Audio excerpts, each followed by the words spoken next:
कांग्रेस के नेता हैं जयराम रमेश, उनकी तरफ से तो बड़े बड़े दावे कर दिए गए हैं। अब जरा देखिए आप, ये जो इस्तीफा है और स्वास्थ्य कारण वाली बात लोगों के हलक के नीचे क्यों नहीं उतर रही है।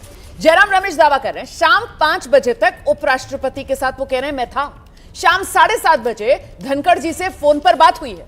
जगदीप धनखड़ का स्वास्थ्य तो पूरी तरह ठीक था। अब वो आगे ये बता रहे हैं कि बीते कल 12:30 बजे बैठक हुई, उसमें सभी नेता शामिल थे। हाँ, फिर 4:30 बजे शाम में जो बैठक हुई उसमें सत्ता पक्ष के 2 बड़े नेता जिन्हें आना था, जिसमें बीजेपी अध्यक्ष केंद्रीय मंत्री जेपी नड्डा और केंद्रीय मंत्री किरण रिजिजू, ये नहीं पहुंचे। शाम कार्य मंत्री हैं किरण रिजिजू, संसदीय कार्य मंत्री हैं किरण रिजिजू। बड़ी इंपॉर्टेंट पॉइंट है ये जो विजय जी कह रहे हैं, हमें दर्शकों को बताना चाहिए कि संसदीय कार्य मंत्री और उपराष्ट्रपति जो सभापति हैं राज्यसभा के, वो बैठक बुला रहे हैं, उसमें वो नहीं पहुंचते, जबकि वो संसद में ही है। दिन में जेपी नड्डा नहीं पहुंचते। दोनों नेताओं ने अपने ना आने की सूचना तक नहीं दी। सोचिए, कोई जानकारी कि वो नहीं आएंगे 4:30 बजे की बैठक में, ये भी नहीं पहुंचाई गई।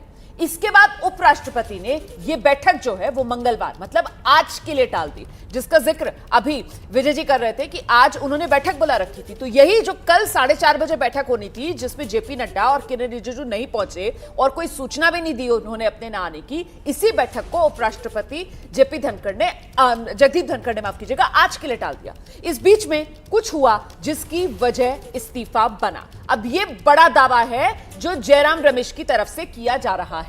हम सीधे आपको लेकर चलेंगे, हमारे साथ हमारे सहयोगी आशीष कुमार सिंह इस वक्त मौजूद हैं और जरा आशीष से जानते हैं। आशीष, आप तो वहीं संसद भवन के बेहद नजदीक मौजूद हैं, वहां सत्ता के गलियारों में जगदीप धनखड़ के इस अचानक और शॉकिंग वाले इस्तीफे को लेकर चर्चाएं क्या गर्म हैं। आशीष जी बिल्कुल, आप ठीक कह रही है, ये पॉलिटिकल स्टॉर्म है। किसी को ये उम्मीद नहीं थी कि अचानक पहले दिन जब सेशन मिल रहा था और सक्रिय थे, तबीयत की बात उन्होंने अपने ट्वीट में ज़रूर कही है, जो चिट्ठी उन्होंने राष्ट्रपति को लिखी है, लेकिन कल दिन भर संसद में ऐसा कुछ भी देख करके नहीं लगा था कि उनकी सेहत नासाज हो रही है। ऐसे में निश्चित तौर पर ऑपोजिशन लगातार सवाल खड़े कर रहा है कि आखिर ऐसा क्या हुआ पर्दे के पीछे।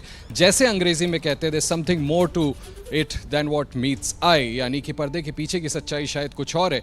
किसी ना किसी बात पर बात विवाद जरूर हुआ होगा जिसकी वजह से उन्हें इतना बड़ा कदम अचानक उठाना पड़ा। इतिहास में तीसरे ऐसे उपराष्ट्रपति बने हैं जिन्होंने इस तरह से अपना इस्तीफा दिया है। हालांकि हम ये कह सकते हैं कि पहले ऐसे उपराष्ट्रपति हैं जिन्होंने इस तरह की वजह बता करके अपने पद से इस्तीफा दिया। आप देखिए, लगातार कांग्रेस की तरफ से तमाम नेता पोस्ट करके या ऑपोजिशन के दूसरे नेता सोशल मीडिया प्लेटफॉर्म से सवाल खड़े कर रहे हैं कि ठीक है, उन्होंने इस बात का हवाला जरूर दिया है अपनी सेहत का, लेकिन कुछ ना कुछ तो ऐसा है जिसको छुपाया जा रहा है, वरना अकस्मात इस तरह से वो अपने पद से इस्तीफा न देते। कल उन्होंने 2 बार बीएससी की बैठक ली थी, उसके बाद वो इंतजार कर रहे थे, माफ कीजिएगा सुबह की थी, और उसके बाद दोपहर 1 बजे बैठक का इंतजार कर रहे थे, कोई नहीं पहुंचा। 4:30 का फिर उन्होंने टाइम मुकर्रर किया, तब भी जेपी नड्डा और किरण रिजिजू नहीं पहुंचे, जिसकी आप बात कर रही हैं। इस वजह से ये लगातार सवाल उठाए जा रहे हैं। मैं आपको एक और अपडेट दे दूं रोमाना कि 10 बजे अब से कुछ मिनटों बाद एक बैठक होनी है ऑपोजिशन की, जिसमें यह रणनीति तय होगी कि इस मामले पर अब जवाब तलब सरकार से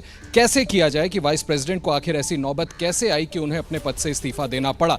तो निश्चित तौर पर आप राजनीतिक बहुत स्ट्रॉन्ग देखेंगी, बात विवाद देखेंगे, और मुझे लगता है कि कहीं ऐसा ना हो कि आज की सदन की कार्रवाई कम से कम राज्यसभा की इसी मामले की भेंट पड़ जाए। सरकार के लिए हो सकता है एम्बैरेसिंग हो इस बात पे जवाब देना। एक और आप लोगों का ध्यान आकर्षित करना चाहूंगा, आपने जरूर मेंशन भी किया होगा स्टूडियो में, वाइस प्रेसिडेंट का इस्तीफा हो गया। अभी तक एक्स पर या सोशल मीडिया के किसी भी प्लेटफॉर्म पे ना तो प्रधानमंत्री, ना ही राष्ट्रपति, ना ही होम मिनिस्टर, ना ही जेपी नड्डा, किसी की भी तरफ से एक भी बयान नहीं दिया गया है। क्या पर्दे के पीछे इसको फिर से दोबारा उनको रिव्यू करने की कोशिश की जा रही है, उनको मनाने की कोशिश की जा रही है, या नया उपराष्ट्रपति चुना जा रहा है, या कहीं कुछ ऐसा हुआ जिससे पूरी की पूरी सत्ता की जो लीडरशिप है वो असमंजस में है कि आखिर ऐसा क्यों हुआ?